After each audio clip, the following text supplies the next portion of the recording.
Carl again, your everyday mystic. Again, if you like these, please feel free. Share them, subscribe, like them, leave a comment. Even if you don't like them, you can leave a comment. Just want to have a quick little chat about enlightenment and what exactly an enlightened person is. For some people, the lucky few, enlightenment comes as that light bulb moment, that moment where everything, boom, clicks into place and they become enlightened. For most of us, enlightenment rather takes the form of a slow dawn creeping over the landscape of our consciousness, illuminating as it does small little crevices in our souls and showing us the detail within. But you only notice that detail if you're looking carefully and closely. And that's more what enlightenment is for most of us. And the thing to think about enlightenment or notice about enlightenment is even the most enlightened people don't get it right all the time. It's a process of learning, of training, of looking at the same thing, but each time trying to find out something new about it. Each time trying to look at a new detail, to shine the light on it in a different way, to shine the light on it in a fresh perspective. This is the development of being enlightened. This is the development of self-awareness, because that's what enlightenment really is. It's becoming aware of who you are, of what you are, and how you relate to people, how you relate to your environment, and how you relate to the universe as a whole. The real enlightenment starts when you realize that we are the universe as a whole. We are a living mirror of the universe. This body is created of the exact same energy that the rest of our matter-filled universe is created with. Don't get me started on dark matter, okay? We're just going to keep it simple for now. So, that's the first realization. The second realization then is, well, if I'm created out of the same stuff that you're created out of, then we're created out of the same stuff, and doesn't that make us the same?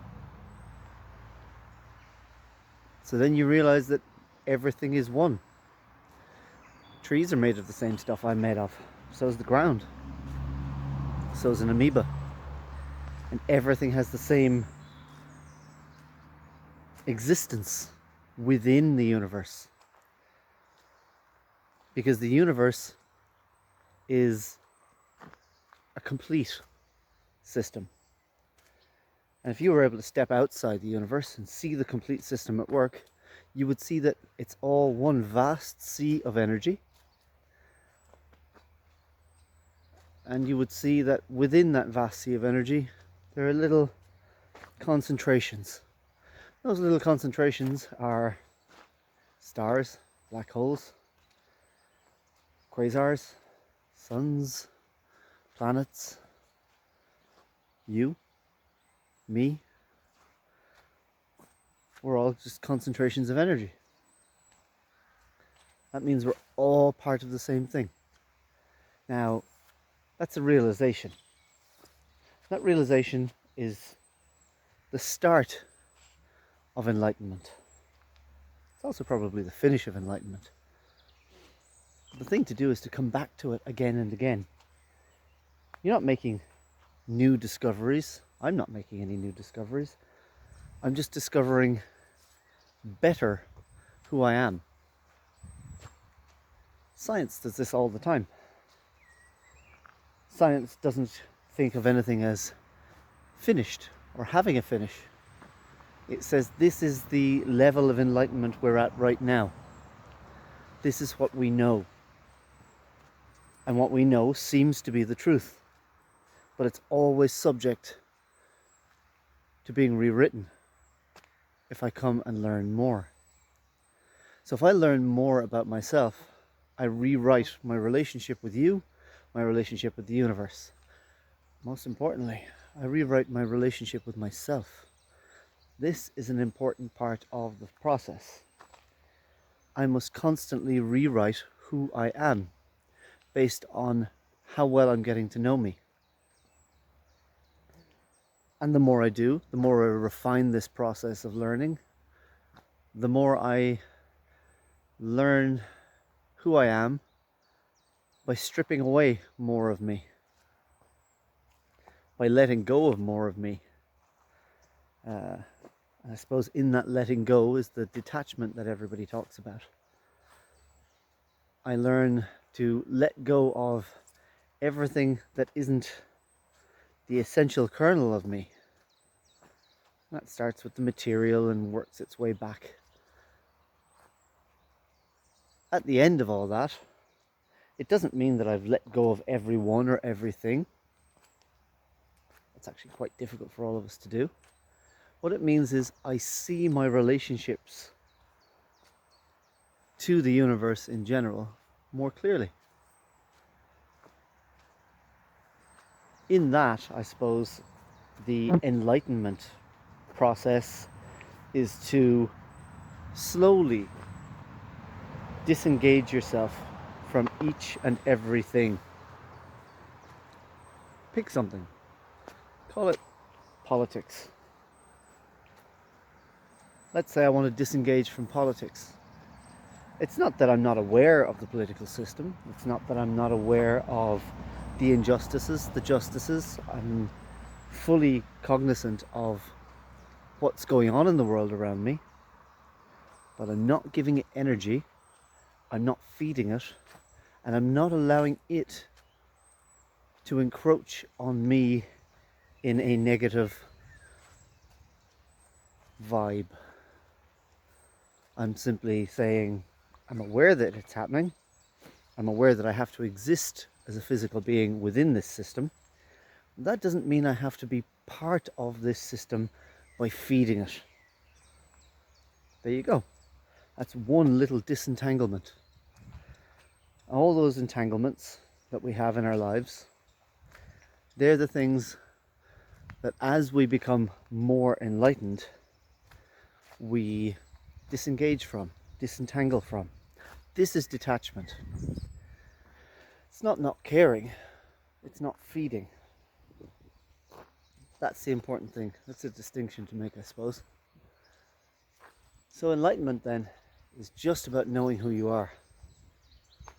It's about spending your energy learning who you are. Then learning to love who you are. And learning to love who you are means learning to love everyone else. Because if we're all one, you have to learn to love yourself, and you have to learn to love everybody else. Because you can't love yourself without loving everybody else, if we're all one. Now, loving everybody and liking everybody can be two very different scenarios. It is far easier to love some people than it is to like them. I suppose in that is the dichotomy of human nature. I can want the best for you. I can hope that your life is a good one. But that doesn't mean that we're going to be bosom buddies. It means that I will respect you as another entity sharing the same space that is part of the universal energy and hence part of me. That's it. So, learning enlightenment is learning love. love for self, which then extends to love for everybody else. It's not a one-time process. It's something you got to practice every day, and questions that you have to ask of yourself every day. And the only way you'll have the energy to do that is by taking the energy that you spend elsewhere and using it to do the things that you need to do. Does that make sense? I hope so. Anyway, that's our little chat on enlightenment and self-awareness for this morning. I hope you have a good day.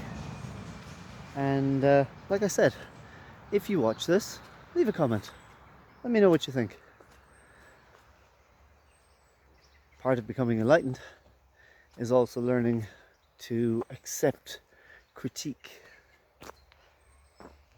Not necessarily just criticism, but critique, to help you see yourself from somebody else's perspective. After all, if we're all one, your perspective has a lot to offer to my perspective, and hopefully vice versa, which is, after all, why I do all these wonderful little videos, as I think of them.